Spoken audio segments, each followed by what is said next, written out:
Bonjour à tous et bienvenue dans ce webinaire Avidyne consacré à la gamme IFD des navigateurs intégrés. Au programme de cette session, une revue d'ensemble de la gamme, les manipulations de base, que ce soit par les boutons et les touches, la manière d'utiliser la VHF en mode communication ou en mode navigation, quelles sont les fonctions de base du GPS, et ensuite on va voir comment est-ce qu'on peut entrer un plan de vol basique, soit par les méthodes habituelles, soit en utilisant directement les Airways. Ensuite on fera un petit tour d'ensemble de la gamme et de ses concurrents, avant de vous présenter les ressources qui sont disponibles pour vous sur le web. Avant d'entrer dans le vif du sujet, je souhaiterais vous parler d'un ouvrage de référence, Flying with the Avidyne IFD, qui a été écrit par Michael Bauer. Alors c'est un bouquin très intéressant parce que non seulement il présente toutes les fonctionnalités de la gamme des IFD, que ce soit les 550, les 540 ou les 440, mais il est basé sur des scénarios de la vie de tous les jours, donc sur la manière dont nous, les pilotes, on va pouvoir utiliser ces appareils le plus facilement possible. Il est à noter que même si vous trouverez cet ouvrage de référence sur Amazon, bien évidemment, un exemplaire papier est offert avec chaque IFD. Pour ceux qui voudraient aller un petit peu plus loin, je leur donne rendez-vous dans la section Training Pages du site web Avidyne, où ils trouveront d'autres webinars, notamment ceux qui concernent l'utilisation avancée ou experte de ces navigateurs. Aujourd'hui, on va se limiter donc à la partie verte, donc aux parties manipulation de base. Une petite revue d'ensemble de la gamme. Et on voit qu'on a des navigateurs IFD qui sont destinés à l'aviation générale, avec deux formats, un format un petit peu restreint, où on va trouver les IFD 440 et 410, et puis les IFD à grand écran, 540 et 510, 550 et 545. Il est à noter que pour l'aviation d'affaires, et les hélicoptères, il existe des navigateurs IFD au format FMS rackable. Il s'agit de la gamme Atlas et de la gamme Helios. Avidyne propose également des pilotes automatiques tels que le DFC 90 ou le DFC 100, des boîtes de mélange audio, deux modèles de transpondeurs capables d'émettre en mode ES, le 340 et le 322, et un ensemble d'émissions réception ADS-B, le Skytrax 100B. Autre star de la gamme Avidyne, c'est la gamme des alertes de trafic actifs. Donc c'est un boîtier qui, avec deux antennes, une au-dessus et une en dessous du fuselage, vont interroger les transpondeurs de manière active autour de votre avion pour afficher les menaces qui pourraient conduire à un abordage en vol. Donc si on fait le tour de la gamme destinée à l'aviation générale, on se rend compte qu'Avidyne offre 6 modèles qui sont divisés, comme on l'a vu tout à l'heure, en deux formats. Et en fait, on se rend compte que chacun de ces modèles est disponible avec ou sans les fonctions radio. Donc pour ceux qui ne souhaiteraient que de s'équiper d'un GPS, qui ne souhaitent pas mettre à jour leur radio, l'IFD 545, l'IFD 510 et l'IFD 410 sont les modèles qui vous intéresseront de prime abord. Pour ceux qui souhaitent s'équiper d'une radio en 833 et d'un récepteur VOR ILS, ce sera les IFD 550, 540 et 440. Quelle différence entre l'IFD 550 et l'IFD 540? L'IFD 550 ainsi que l'IFD 545 comprennent en standard une unité qui calcule la référence d'attitude de votre appareil à tout moment. ce qui permet d'afficher une vision synthétique encore plus poussée. Pour ceux qui n'auraient pas de Glass Cockpit, mais encore une instrumentation classique, c'est un bon moyen de s'offrir un PFD sans investissement supplémentaire.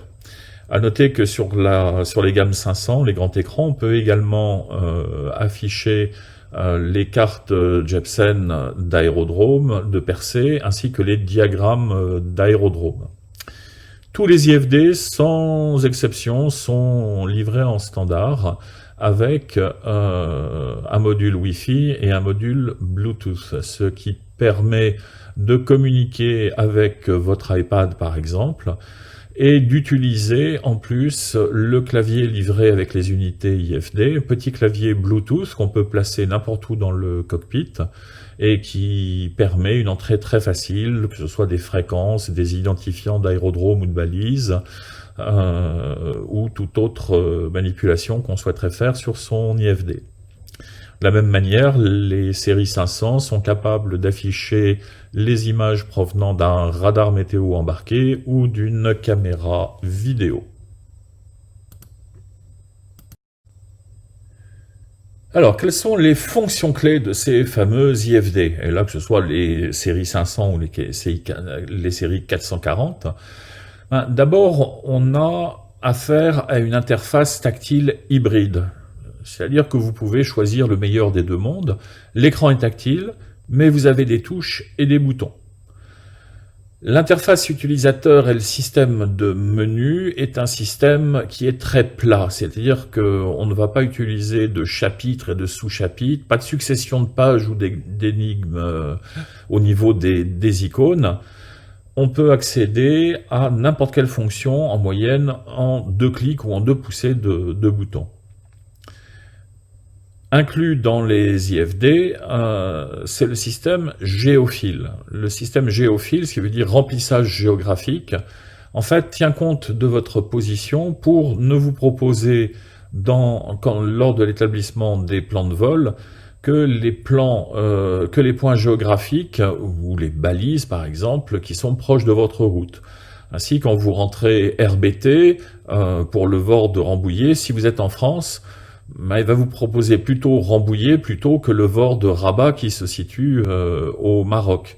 Par contre, si vous êtes en train de voler en Afrique du Nord, il y a de fortes chances pour qu'il vous propose Rabat au Maroc avant de vous proposer Rambouillet près de Paris.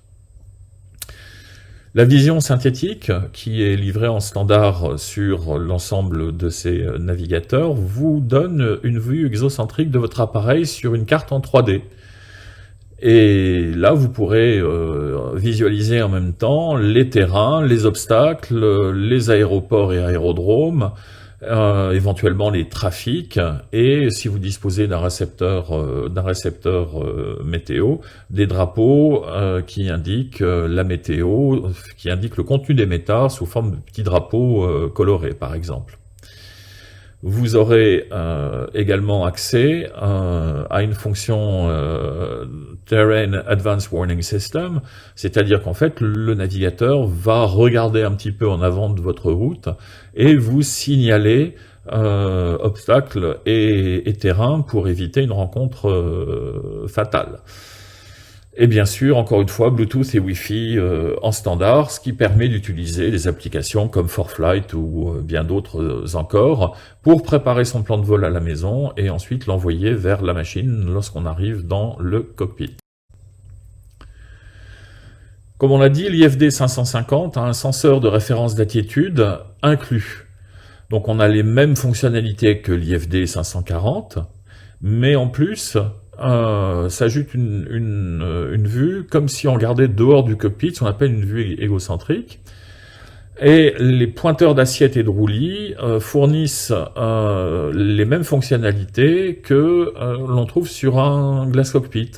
Ce qui fait que vous aurez même, par exemple lors d'une approche LPV ou ILS, vous aurez l'indicateur de déviation latérale et l'indicateur de déviation verticale qui apparaîtra directement sur votre écran avec le mode de vision synthétique. Un des points qui est réellement important pour prendre une décision d'upgrade, c'est le remplacement plug and play des ensembles Garmin 530 et 430, y compris les versions WAS bien évidemment. Autrement dit, l'installation d'un IFD 500 ou d'un IFD 400 se limite simplement à tourner l'écrou de blocage pour retirer votre GNS 530 ou votre GNS 430, et ensuite à venir glisser dans le même rack sans aucune modification votre nouvel appareil.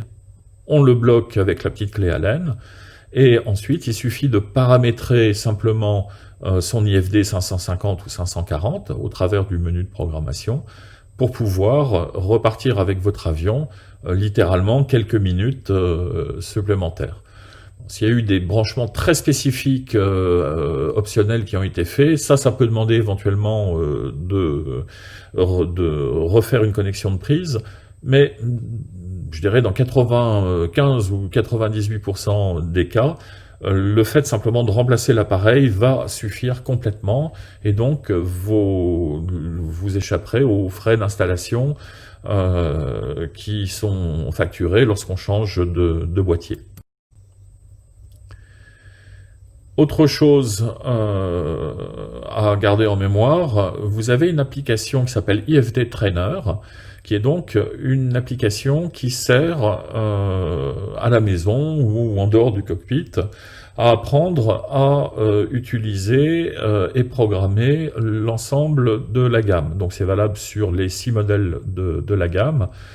Et ce qui est intéressant, c'est que l'application utilise exactement le même code que l'application certifiée que vous pourrez utiliser dans le cockpit, mais livrée avec une base de données qui vous permet de vous entraîner à la maison avant l'achat d'un de ces boîtiers. Donc toute personne intéressée par ce type d'appareil devrait aller sur l'iTunes App Store et en télécharger une copie, et comme ça on peut se faire une idée réelle de l'application, non seulement de l'application, mais de l'utilisation des IFD en conditions réelles.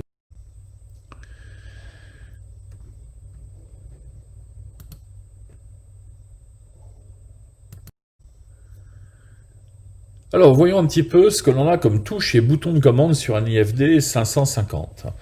Alors, je vous rappelle que l'écran est tactile, donc on pourra complètement continuer à l'utiliser de manière tactile, vraiment du bout du doigt, mais pour ceux qui le préfèrent, on a la possibilité d'utiliser quelques boutons. Alors, si on part d'en haut à gauche, on a d'abord le volume et le squelch de la radio. Ensuite, le petit bouton qui permet d'inverser les fréquences, de passer de la fréquence en attente, la basculer en actif. On a ensuite un port USB qui permet la mise à jour des navigateurs. Et ensuite, on a 4 touches sur les séries 500 qui ne sont pas marquées. En fait, leur fonction est déterminée par le descriptif qui est fait juste à leur droite sur l'écran. Et donc ces fonctions changent, mais on a toujours le rappel de leur fonction grâce au détail qui est affiché à leur droite. Ensuite, on a un double bouton concentrique, celui de gauche, qui sert à régler les fréquences com et nav, là rien de bien nouveau, et on pousse sur le bouton pour passer des fréquences com aux fréquences nav, donc de passer du mode communication avec le contrôle au mode réglage du VOR. 4 boutons de sélection de page qui sont au centre, bien visibles, dont la couleur change quand ils sont activés. Donc sur une série 500, on a le SVS, le FMS, le MAP et l'auxiliaire. Et ce qui vous donne un accès direct ensuite à toutes les fonctions qui sont liées à ces grands thèmes. Donc SVS pour la vision synthétique, FMS pour tout ce qui touche à la programmation du plan de vol au positionnement de l'appareil, Map fait apparaître la cartographie et auxiliaire, tous les menus soit de configuration, soit les menus de calcul d'altitude, densité ou ce genre de choses. On retrouve un bouton concentrique double, celui de droite, qui va contrôler en fait la partie FMS GPS, qui contrôle le curseur et qui est bien évidemment sensitif au contexte. Ensuite, on a une série de touches, CLR pour clear, Enter pour entrée, Frec pour liste des fréquences sur la série 500, Nearest, NRST pour afficher la liste soit des balises, soit des aéroports, soit des points utilisateurs ou des intersections les plus proches. Proc pour tout ce qui touche aux procédures et le fameux Direct To.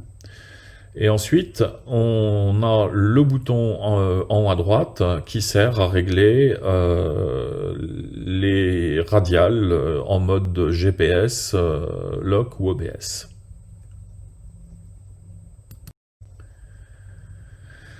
Sur la série 540, c'est exactement la même chose, sauf que l'on a en bas, 3 boutons au lieu de 4 avec le 540, puisqu'on n'a pas la touche SVS de vision synthétique, celle-ci restant sur la page de la cartographie, la page Map. Et sur le 540, au lieu d'avoir 4 touches reprogrammables sur la gauche, on en a effectivement 3. On a 3 boutons de sélection de page et on a sur la droite 4 boutons de fonction, puisqu'on n'a pas de bouton, Nearest et pas de bouton fréquence. Mais en fait, on retrouve sinon exactement les mêmes fonctionnalités. Les boutons qui semblent manquer, en fait, sont au sein des pages inférieures. Donc si on regarde un petit peu, les boutons de page, leur utilisation est relativement simple. Dès qu'on appuie sur les boutons de page, juste au-dessus de ces boutons, que ce soit pour SVS, FMS, Map ou auxiliaire, on voit les petits onglets qui apparaissent. Et à partir de là, on peut les sélectionner directement. Donc, on a un avantage par rapport à d'autres produits, c'est qu'on est guidé en permanence par des fonctions qui sont nommées. Si on regarde la concurrence, il y a bien des pages nav par exemple, mais il n'y a pas de touche nav réellement. Et puis les pages dans lesquelles on peut naviguer en dessous, ce qui correspond quasiment aux onglets, elles ne sont pas nommées, donc ça requiert une mémorisation et un bouton rotatif qui sert un petit peu à tout, toujours en même temps. Est-ce que je dois tourner le bouton intérieur ou le bouton extérieur? Est-ce que j'ai sélectionné le curseur? Faut-il sélectionner le curseur? En fait, dans le cas des IFD, chaque page est très clairement nommée, ainsi que les onglets qui y sont rattachés. Pour les GTN, 750 et 650, ils ont gardé la même philosophie que les GNS 430 et 530, mais avec un décor qui est un petit peu différent. Donc on est souvent en train de chercher la page sur laquelle on doit se rendre, et ensuite on cherche quelles sont les sous-pages qui existent. C'est pas un groupement de logique complet, et on ne dispose que d'une interface tactile. Encore une fois, dans le cas des Avidyne IFD, les choses sont rangées de manière plus facile pour l'utilisateur.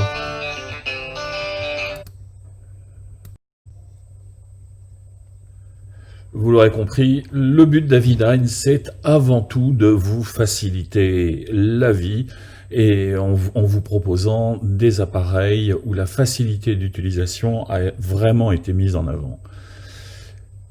Alors il y a des aides graphiques bien évidemment, puisque vous voyez que chaque ligne est codée par couleur. Ici on est dans la vue d'un plan de vol. Et vous voyez que vous avez des pictogrammes pour les attentes ou les virages de procédure qui sont très clairs, qui vous indiquent le sens de rotation. Et juste au-dessus, vous avez le temps pendant lequel vous devez effectuer votre branche. Les polices de caractère sont un peu plus grosses que la normale, donc pas de difficulté de lecture. Et surtout, on utilise la même terminologie que ce à quoi on est habitué dans l'aéronautique. Donc tout est en clair et facilement compréhensible. Tous les menus sont très plats, donc très peu d'interaction avec la machine avant d'arriver à la fonction que l'on désire. Et surtout, Avidyne a essayé de lever toutes les ambiguïtés possibles dans l'interface qui répond toujours aux mêmes règles, ce qui fait qu'on n'a pas de problème d'apprentissage. Alors ici, par exemple, on voit en haut, en violet, le segment de route actif. On voit la position où on se situe. Le segment de route suivant qui va vers un aéroport, un aérodrome ou vers une approche. Et ensuite, le segment de route finale. Bon, là, ici, il s'agit d'une procédure de remise des gaz. VIA, donc on dit toujours comment est-ce qu'on va aller vers le prochain point, quel est le prochain point, comment on y va, quel cap éventuellement, est-ce qu'il y a un circuit d'attente, dans quel sens, combien de temps, tout est toujours super clair. Et il est très facile de venir insérer son curseur entre deux segments de route. On voit très bien ici la ligne bleue au bout de la flèche rouge. C'est là où on va venir s'insérer si on veut faire une modification dans son plan de route, ce qui évite des tâtonnements à répétition en vol. Finalement, le FMS, le Flight Management System, c'est vraiment votre majordome. Et si vous regardez à gauche, vous voyez que à chaque fois, les 4 touches, ici on est sur une série 500, donc 4 touches soft key, chaque touche vous permet soit d'activer l'approche, puisque là il s'agit, on arrive dans le segment d'approche. Est-ce qu'on va activer l'approche? Est-ce qu'on veut exécuter l'approche interrompue? Est-ce qu'on veut recommencer son approche? Est-ce qu'on veut sortir du circuit d'attente, continuer son hold dans le circuit d'attente, bypasser le circuit d'attente, passer au segment de route suivant? Toutes les possibilités sont indiquées directement par les soft keys, ce qui permet, encore une fois, de ne jamais se trouver dans une situation en disant « Mon Dieu, sur quel bouton vais-je devoir appuyer ?» Par exemple, vous voyez ici, Activate Mist, il suffit d'appuyer sur la touche qui est juste sous la flèche jaune pour activer l'approche interrompue et l'exécuter immédiatement. Si on veut sortir du circuit d'attente, on appuie simplement sur la touche Exit Hold et le FMS va vous guider pour rejoindre le point suivant. Pour suivre l'attente, le contrôle vous demande non, refaites encore 1 ou 2 tours.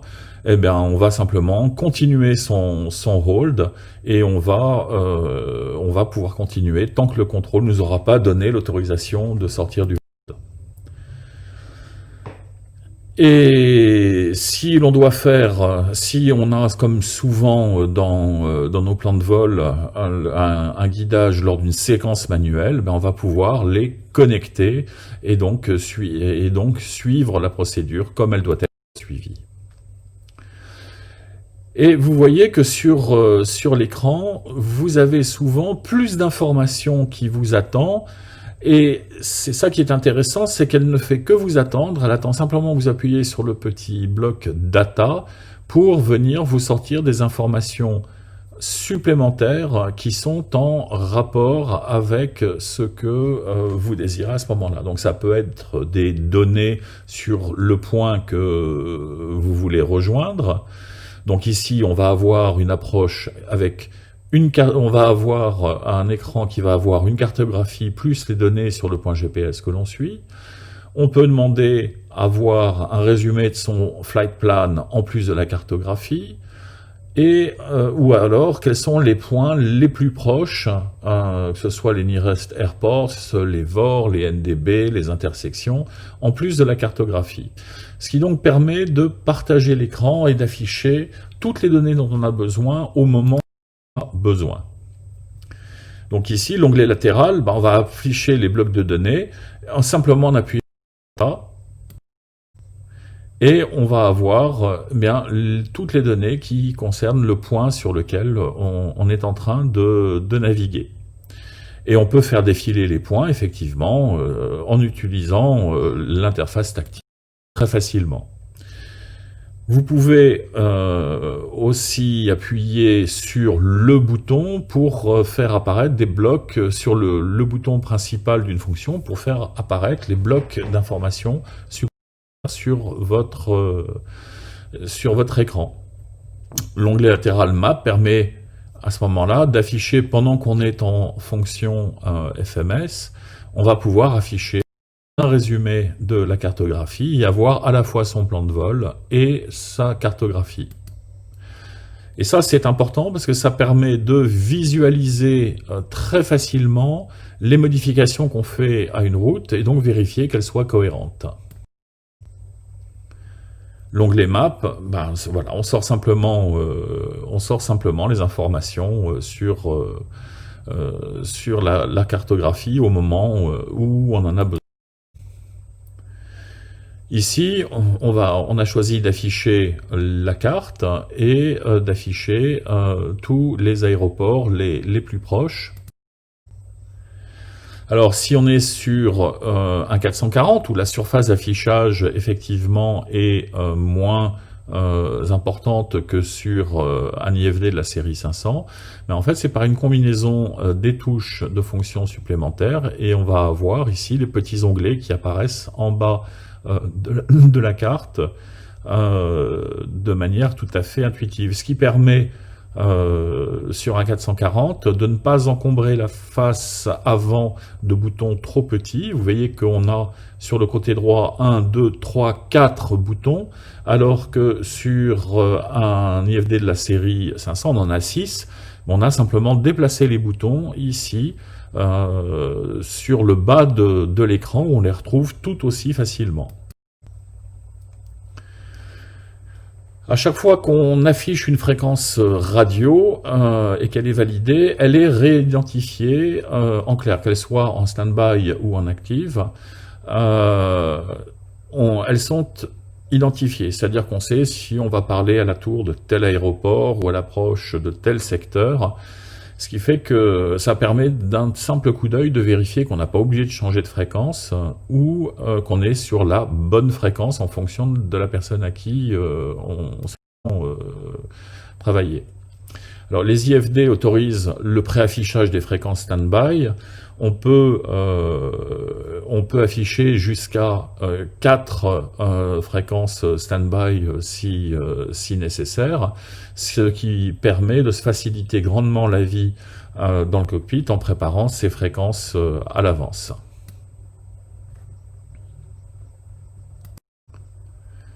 Donc ici, on fait un petit peu le tour des possibilités. Elles sont relativement importantes et encore une fois, dans le but de faciliter la vie, aux pilotes. Ici, on a une com active, une com en stand-by. On a une nav active, une nav en stand-by, et on va pouvoir passer de l'étage de communication à l'étage de navigation, donc VOR et ILS, en poussant sur le bouton rotatif inférieur gauche.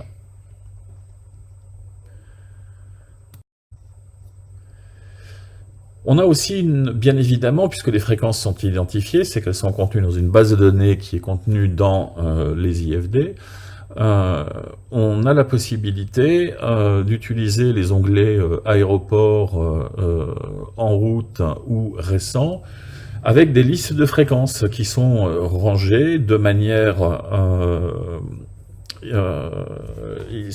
qui sont rangés de manière tout à fait logique en fonction de la phase de vol dans laquelle on se trouve ou de la phase de vol que l'on saisit. Donc si on veut avoir accès aux fréquences que l'on a utilisées récemment, ben, on peut afficher les fréquences récentes, on peut afficher les fréquences en route qui sont les fréquences, donc toutes les fréquences qu'on serait amené à utiliser pendant la route, ou alors afficher toutes les fréquences des stations dans un rayon de 40 nautiques autour de son point de départ ou de son point d'arrivée avec la fonction aéroport.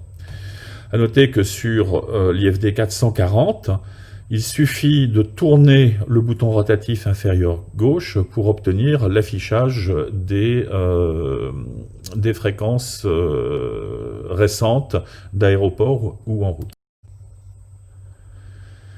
Mémoire, com et transfert à distance, on peut enregistrer jusqu'à 16 fréquences de communication en mémoire, celle qu'on utilise par exemple régulièrement, à savoir la tige de son aéroport d'attache, la fréquence sol, la fréquence tour, les fréquences de départ, et ce genre de choses.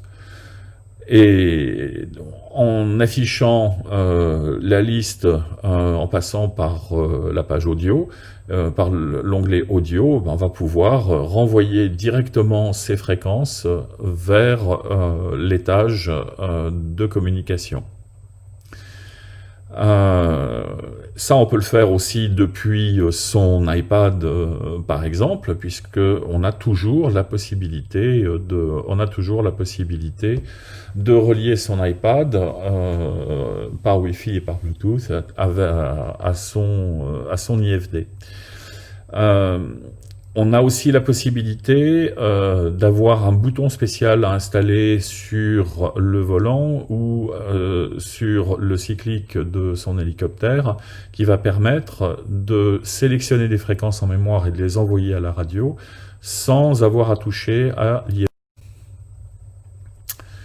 Alors on vient de reparler un tout petit peu de connexion sans fil. Eh bien, voilà, on va s'y intéresser d'un petit peu plus près.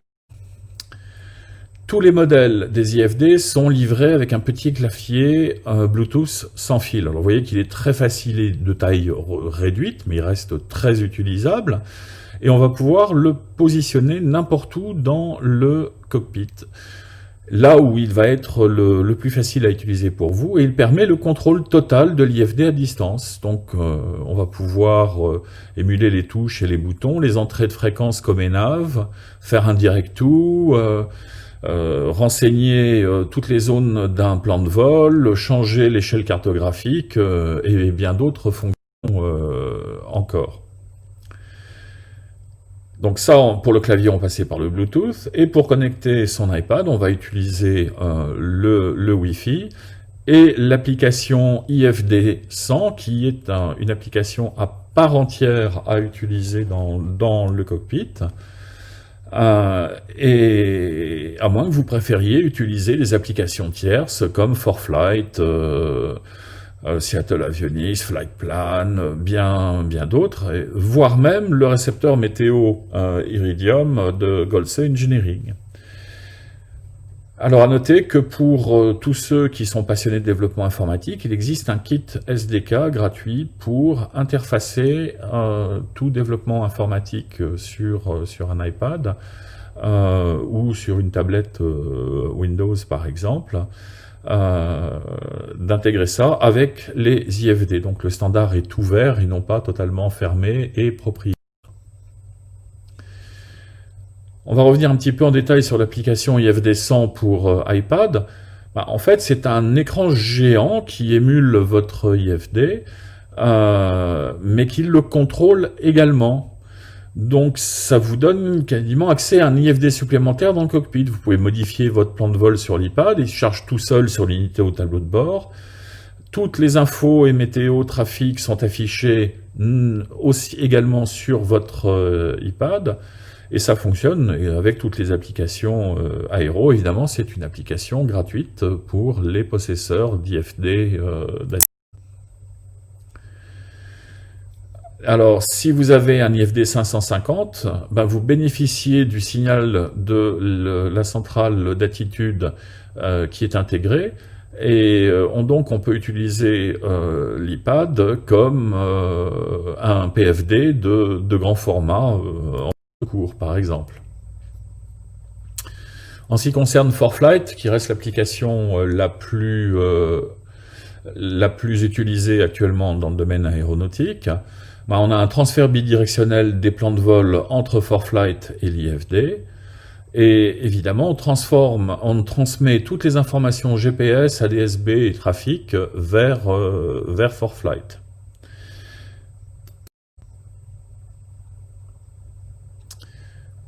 Et grâce aux nouvelles fonctionnalités multitâches d'iOS pour iPad, on peut afficher simultanément ForFlight et l'application IFD 100 simultanément sur l'écran et les utiliser également de manière simultanée tout en communiquant avec l'IFD.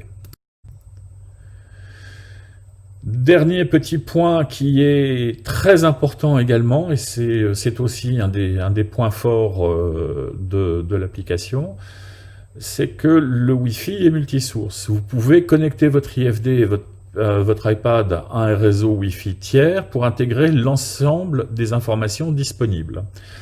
Admettons que vous ayez par exemple un récepteur Goltz qui fournit la météo dans le cockpit en Europe. Eh bien, vous allez pouvoir en fait connecter votre appareil Avidyne IFD, votre iPad, votre récepteur ADS-B tiers ou votre récepteur météo sur le même réseau Wi-Fi, et tous les appareils vont être capables de communiquer ensemble, chacun amenant ces données, enrichir les autres applications ou Alors maintenant, voyons comment créer un plan de vol sur... Imaginons l'espace d'un instant que nous sommes au sol à Chicago Executive et qu'on reçoive une clairance de type Cessna 1234, autorisé Chicago Executive vers Oshkosh via le VOR de Badger, montée maintenue 4000 pieds 1019, transpondeur 4321. Bon, évidemment, 1019, c'est adapté pour l'Europe, pour la valeur barométrique, mais c'est juste pour l'exemple. Donc imaginez qu'on reçoive cette clairance, qu'est-ce que l'on va faire? Votre IFD sait déjà, depuis qu'il est sous tension et que son GPS a calculé la position, qu'on est à Chicago Executive, donc très logiquement, il vous affiche le point d'origine de votre vol, puisque c'est là que vous vous situez. Et vous voyez, on va simplement appuyer sur le bouton rotatif inférieur à droite pour faire apparaître le curseur, où j'aurais pu appuyer sous la boîte origine de la même manière pour positionner mon curseur.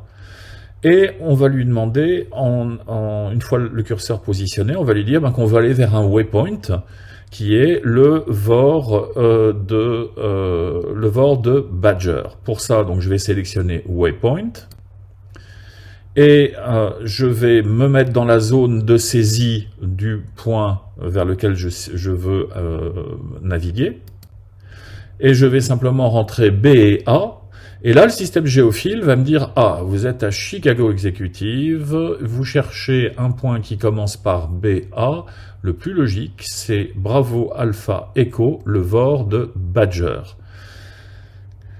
Si j'avais un autre point, j'aurais pu rajouter une autre lettre, si c'était pas le bon point, mais là, le point le plus logique, c'est le VOR de Badger. Il me reste plus qu'à appuyer sur Enter, et comme vous le voyez ici, eh bien, le point s'est affiché, et mon FMS me dit, bon, qu'est-ce qu'on fait maintenant? Est-ce qu'on prend un Airways? Est-ce qu'on orbite à BAE? Est-ce qu'on fait un hold at BAE? Non, on va aller vers un autre waypoint, puisque ma clairance me dit d'aller ensuite vers Oshkosh. Là, de la même manière, je vais taper KO, et immédiatement, Géophile va me proposer KOSH, qui est l'aéroport d'Oshkosh. Je n'ai plus qu'à appuyer sur Entrée, et l'entier de mon plan de vol est maintenant bien entré dans la machine, de Chicago Executive vers le VOR de Badger, vers l'aéroport d'Oshkosh. Je vais quand même vérifier visuellement mon plan de vol, parce que je suis d'un naturel prudent. Je vais donc appuyer du bout du doigt sur le petit onglet latéral Map, ce qui va faire apparaître ma cartographie ainsi en même temps que mon plan de vol. Et ainsi, je peux vérifier visuellement la route que je vais suivre. Ça a l'air bien logique, puisqu'effectivement, de Chicago, je vais remonter vers le nord pour me rendre à Oshkosh, et le Vord de Badger est bien entre les deux. Donc j'ai vérifié la cohérence de mon plan de vol. Et là, je remarque que ma route est entièrement blanche, ce qui veut dire que pour l'instant, je n'ai pas activé mon plan de vol. Je vais donc soit utiliser la touche, soit directement appuyer sur l'écran sur Activate Flight Plan. Et là, immédiatement, ma route va basculer, ma route entre l'aéroport de Chicago Executive et le Vord de Badger va basculer en magenta, puisque c'est le premier leg de la route. Et maintenant, je suis prêt à naviguer. On va maintenant voir comment est-ce que l'on peut non seulement rentrer son plan de vol, mais également le modifier relativement facilement. Et pour ça, on va utiliser l'application Aviline IFD Trainer que vous pouvez trouver gratuitement dans l'App Store et qui va simuler n'importe quel IFD de la gamme. Bon, évidemment, là, il ne sait pas où on est puisqu'on n'est pas réellement relié au GPS. Donc, ce que l'on va commencer par faire, c'est lui dire où on se trouve, lui donner ce point d'origine. Ça aurait été fait, bien évidemment, automatiquement par l'IFD. Et ensuite, on va commencer à rentrer notre plan de vol, comme on l'a fait précédemment, avant d'opérer plusieurs modifications. On va ouvrir la carte de manière à pouvoir visualiser le plan de vol au fur et à mesure qu'on le crée. Et une fois que ça c'est fait, eh bien, il va suffire, comme d'habitude, d'appuyer sur notre petit bouton pour sélectionner l'endroit où se trouve le curseur. Et là, on va aller choisir un waypoint qui va être le premier dans notre clairance, qui est donc l'intersection presse. Donc ici, il m'a mis le VOR le plus proche, mais je vais simplement, avec le clavier, venir chercher PRE, et il m'a automatiquement trouvé presse grâce au système géophile qui va chercher l'occurrence la plus proche dans la région géographique dans laquelle je me trouve. Même chose, je vais rajouter un autre waypoint qui va être le VOR de Nodine, ODI, et pour ça, je vais tout simplement venir taper OD, et il a trouvé tout de suite ODI comme étant le plus probable. Encore une fois, on va aller rentrer le point suivant, toujours le même système, je sélectionne mon waypoint, et ensuite, je lui indique l'endroit où je désire aller. Donc pas l'aéroport qui m'a sélectionné, mais ici, je vais rentrer au BK et maintenant, mon plan de vol est quasiment complet. Je n'ai plus qu'à lui indiquer le point final de de ma destination, qui là va être l'aéroport de Chicago Midway. Voilà qui est fait, mon plan de vol est complet. Et on va en profiter maintenant pour faire une petite vérification de notre plan de vol. Et pour ça, on va utiliser la view expanded, la vue expanded. Je vais appuyer dessus et vous voyez maintenant que j'ai un petit message qui apparaît sur ma carte qui dit cursor centered. Vous voyez juste en dessous de l'indication de cap, voilà, ici. Et ça, c'est une fonctionnalité qui est très pratique parce que maintenant, en me déplacement dans mon plan de vol, à chaque fois que je vais me mettre sur un des points, la carte va venir automatiquement se centrer ce qui me permet de vérifier visuellement mon plan de vol. Ce qui est effectivement très pratique et permet de vérifier qu'on n'a pas fait d'erreur en rentrant l'ensemble des points de son plan de vol. Il me reste, maintenant plus, finalement qu'à activer mon plan de vol. Là, je vais ralentir le simulateur pour qu'on voit un petit peu ce qui se passe et on va voir que effectivement notre avion va suivre le plan de vol. La première leg en magenta et ensuite blanc et magenta, c'est la leg suivante. Mais évidemment, je peux faire des modifications, comme je le souhaite. Pour ça, il suffit de venir choisir l'endroit dans le plan de vol où je souhaite venir faire une modification. Donc je pourrais, sélectionner n'importe lequel. Ici, je vais prendre OBK et vous voyez qu'à gauche, on a un Activate Leg. Je pourrais activer la route entre ODI et OBK, mais là, je vais juste faire direct OBK. Le contrôle m'a appelé, m'a dit direct OBK. Ben, il me suffit de lui dire direct et d'activer le direct. Et ma route s'est trouvée automatiquement changée, comme vous voyez avec le trait magenta. Donc c'est très très facile. Et à tout moment, je peux revenir dans mon plan de vol, bouger dans mon plan de vol, et puis lui dire non, ben, finalement, c'est bien vers presque que je vais aller, et je me retrouve dans ma configuration initiale. Donc les changements sont très faciles à effectuer. Certains d'entre vous se sont peut-être rendus compte qu'on a fait une petite erreur, on a un oubli dans notre plan de vol. Entre Nodine et Northbrook, on aurait dû avoir deux points enfin le VOR de Lone Rock. Eh bien, il suffit de rajouter LNR en se mettant entre OBK mais là, c'est effectivement pas tout à fait le bon, mais je vais maintenant rajouter par exemple Madison, le VOR de Madison, et voilà une autre modification effectuée dans mon plan de vol. Donc que ce soit pour des changements de route, rajouter des points, enlever des points, c'est d'une facilité absolument déroutante.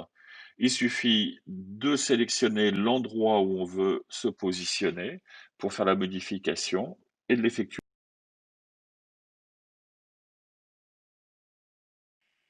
Bien évidemment, tous les plans de vol peuvent être sauvegardés et on a une page qui les rassemble. Ici, on va prendre celui qu'on vient d'utiliser, on va appuyer sur Clear et l'éliminer. Et nous sommes repartis avec toujours de Minneapolis-Saint-Paul vers Chicago Midway, mais avec une clairance différente puisqu'elle intègre l'Airway Victor 228.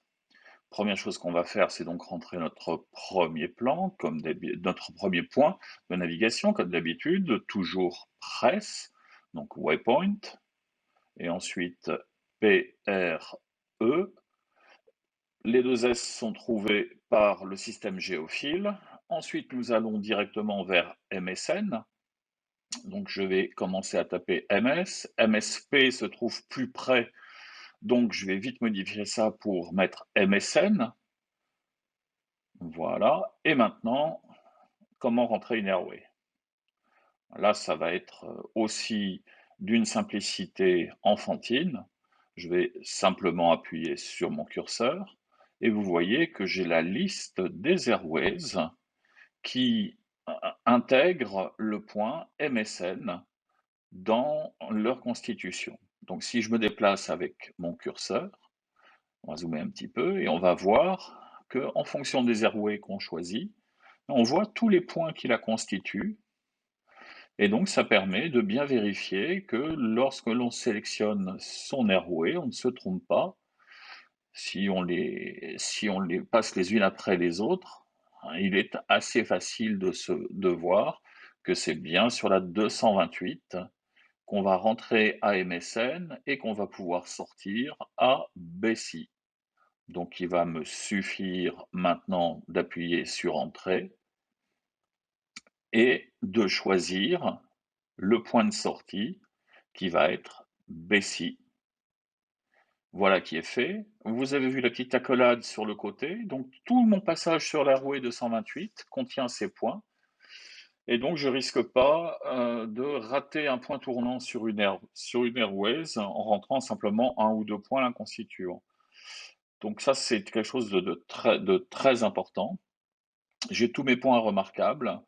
Et là, c'était simple, mais j'aurais pu en avoir une vingtaine dans une airway plus compliquée. Je rentre ma destination et mon plan de vol est prêt à être utilisé.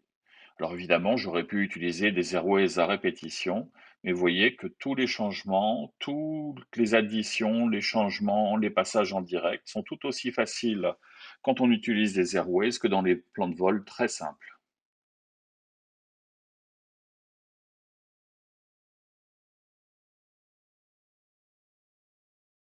Petit retour sur ce qu'on a déjà vu. Alors les fréquences radio, il suffit que j'appuie sur ma fréquence standby pour que le clavier apparaisse. Je peux rentrer une fréquence en la tapant directement sur le clavier, 118.00, et Enter. Elle arrive, elle est identifiée. De la même manière, je pourrais utiliser le gros bouton pour les mégahertz, le petit bouton en bas à gauche pour les kilohertz. Ou alors, je peux utiliser la touche fréquence pour faire apparaître les fréquences qui me concernent à ce moment-là. Et avec le bouton de droite, je peux me déplacer dans la liste. Je peux, bien évidemment, en rappuyant sur fréquence, avoir également les fréquences. Il suffit que je tape d'ailleurs deux fois sur la fréquence du bout du doigt pour la faire passer en stand-by. Et en rappuyant sur la touche fréquence, je vais passer en route, donc avec les fréquences qui concernent mon vol au fur et à mesure qu'il se déroule.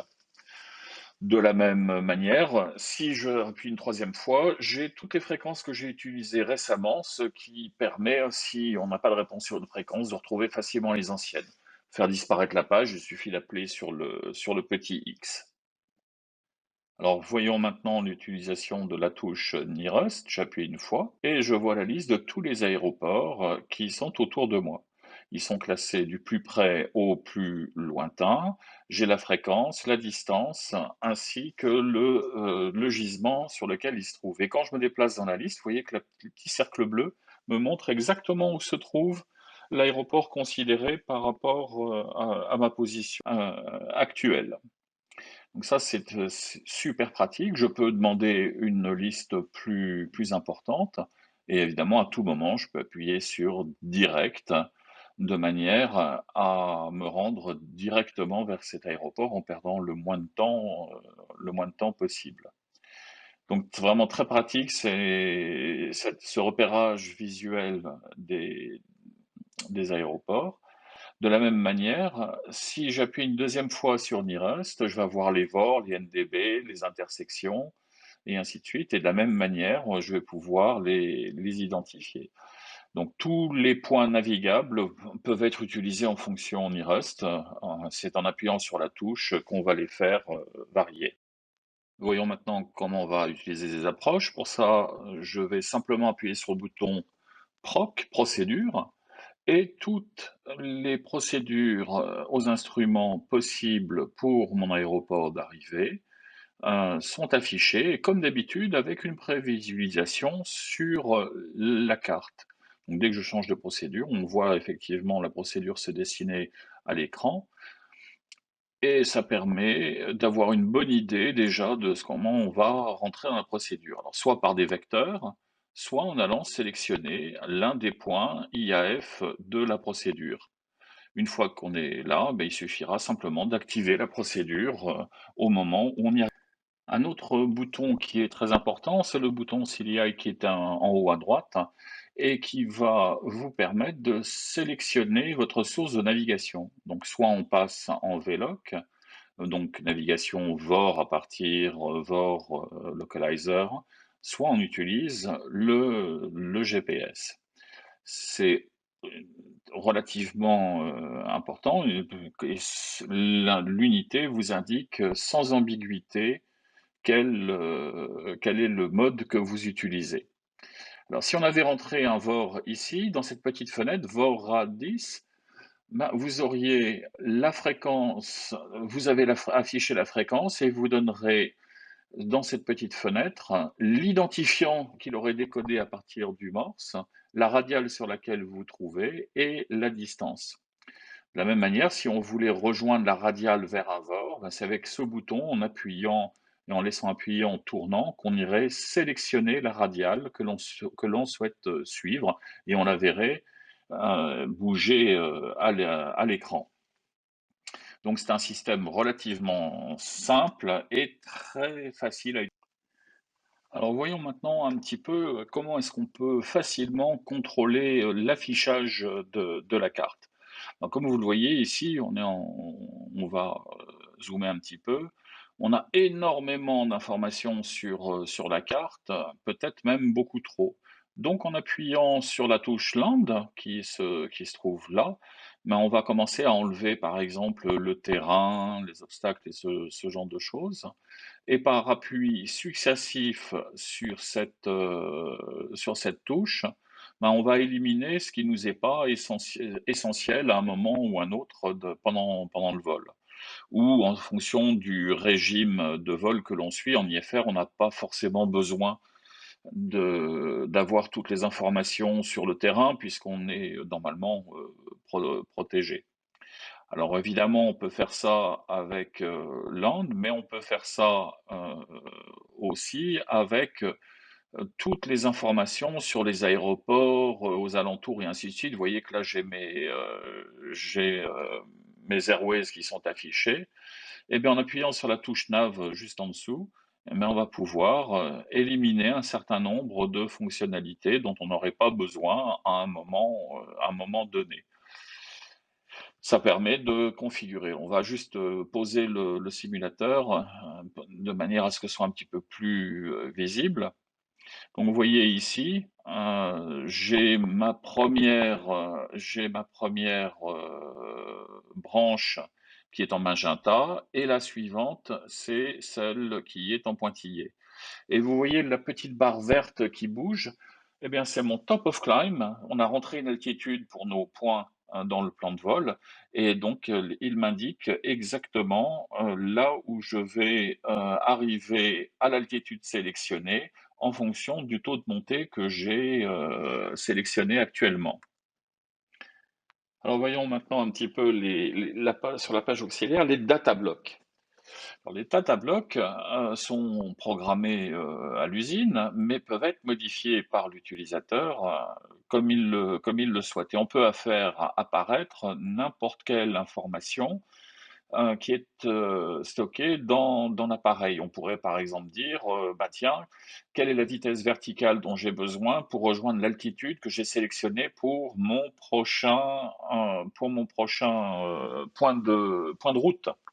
Alors soit montée, soit en descente. Donc tout ça est entièrement programmable par l'utilisateur. Vous avez aussi des petites fonctions confort. Par exemple ici, on a les data blocks affichés. Si j'appuie sur un côté du bouton Map et que je le maintiens appuyé, il disparaît. Si j'appuie, je maintiens appuyé sur l'autre côté, il va apparaître. Ou alors je peux utiliser simplement le doigt sur le petit bloc data. Si je passe en FMS, exactement la même chose. Mon plan de vol, je peux le faire apparaître. En appuyant longtemps, eh bien, je vais faire apparaître le plan de vol complet ou le faire disparaître.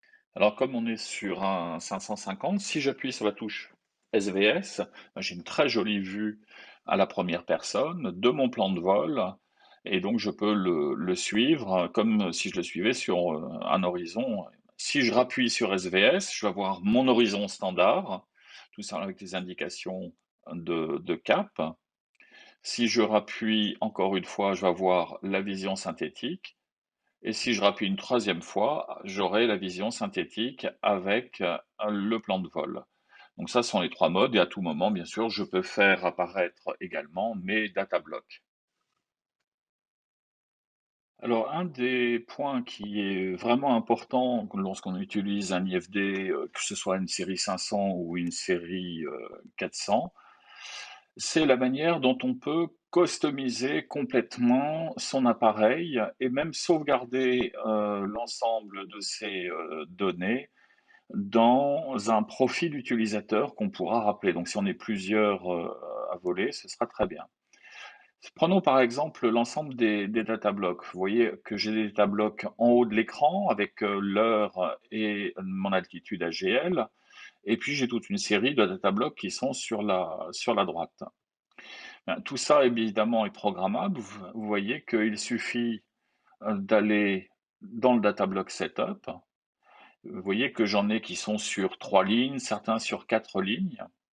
Et on peut programmer ces écrans de manière à avoir exactement ce que l'on souhaite afficher suivant ses propres préférences. Et ça, c'est un gros avantage. De la même manière, au niveau de l'audio, on peut stocker un certain nombre de fréquences qu'on va réutiliser souvent. On peut bien évidemment venir régler l'affichage de l'ensemble des cartes que l'on utilise sur l'appareil. Et vous voyez qu'ici, en haut, on a User Profile. Voilà. Alors ça, ce sont des fonctions de paramétrage qui sont vraiment très, très agréables et qui permettent de faire des choses assez intéressantes. Bah tiens, prenons par exemple le Mini Flight Plan Format. Alors ici, on a un format étendu. Ah, c'est très bien parce qu'on a un 550, on a un grand écran, mais si on était sur un peu plus petit écran, sur une série 400, ben, on ne verrait que un ou deux de ces blocs et on serait tout le temps en train de faire défiler le plan de vol. Donc ici, en venant choisir Mini Flight Plan Format, ben, on vient de changer le système et vous voyez que ici, il n'y a que celui qui est sélectionné qui va réellement s'afficher en grand, alors que les autres vont être en résumé. Dès que je vais changer de point de vol, ben, celui actif va venir s'afficher en plus gros. Donc voilà, tout est paramétrable et on peut tout sauvegarder. Et même si on est plusieurs à voler sur l'avion, on a toujours la possibilité de retrouver sa. Alors, une des dernières choses que je voulais vous montrer aussi, c'est la manière dont on peut faire changer l'affichage de la carte. Vous voyez, il y a un petit symbole en haut à droite avec une flèche vers le haut qui dit nord. Et quand on est en affichage carte comme ça, mais en fait, le bouton en bas à droite, le gros bouton va contrôler le zoom, mais je peux parfaitement utiliser aussi des gestes de pincement ou d'élargissement. Et si j'appuie sur le bouton, si j'avais une vue décalée, je vais venir me recentrer au milieu de l'écran en vision nord vers le haut. Si je rappuie une deuxième fois, eh bien, je vais passer en track-up avec l'avion positionné en bas de la carte et avec des vues d'échelle qui me permettent de déterminer à peu près à quelle distance les points que je vois sur ma carte sont situés par rapport à moi. Si je rappuie encore une fois, ce sera la même vue, mais en 360, c'est-à-dire que je verrai autant la route derrière moi que devant moi. Et si je rappuie encore une fois, ben, je vais repasser en vue nord vers le haut. Donc là aussi, tout est paramétrable et très facilement, je peux passer d'un affichage à l'autre. Alors, petite précision quand même sur ce qui concerne l'affichage des cartes. Ici, j'ai un cercle d'indication à 50 nautiques et à 25 nautiques. Bien évidemment, si je viens zoomer dans ma carte, ceci va changer. Ici, 17 et 8,5 nautiques. Alors, il ne me reste plus qu'à vous montrer brièvement comment on utilise les cartes d'approche. Donc, il suffit simplement de demander l'affichage chart. On va dans notre plan de vol. Et si on veut voir les arrivées à destination, je vais choisir mon aéroport de destination.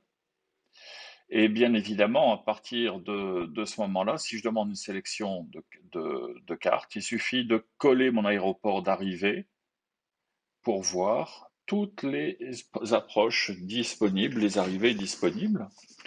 Et donc à partir de là, je vais pouvoir les afficher. Elles sont géoréférencées, bien évidemment, je verrai mon avion se déplacer dessus. Bah, écoutez, je crois qu'on a fait à peu près le tour. Il nous reste plus maintenant qu'à parler des ressources qui sont à votre disposition sur le site Aviline. Avant de passer en revue toutes les ressources qui sont à votre disposition sur le site Davidine, examinons quand même les conditions de garantie qui accompagnent votre navigateur lors de son achat. La garantie initiale est d'1 an, pièces et main-d'œuvre.